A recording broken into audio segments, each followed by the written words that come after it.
So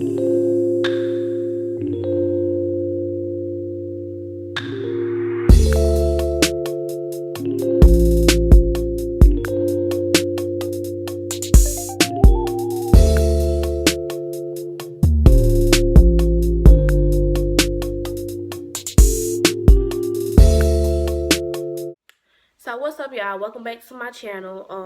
I'm back with another video. So today the company I will be working with is ISEE Hair. They sent me over a 12-inch bob, and here it is right here. I already wore this wig before, but I'm going to be installing it on camera. I didn't get to install it when I first wore the wig. But here is the cap construction. It has one comb in the middle, two on the sides, and one in the back.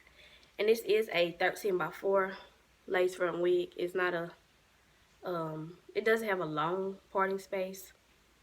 So if you want a longer parting space, I would suggest you get a 13x6.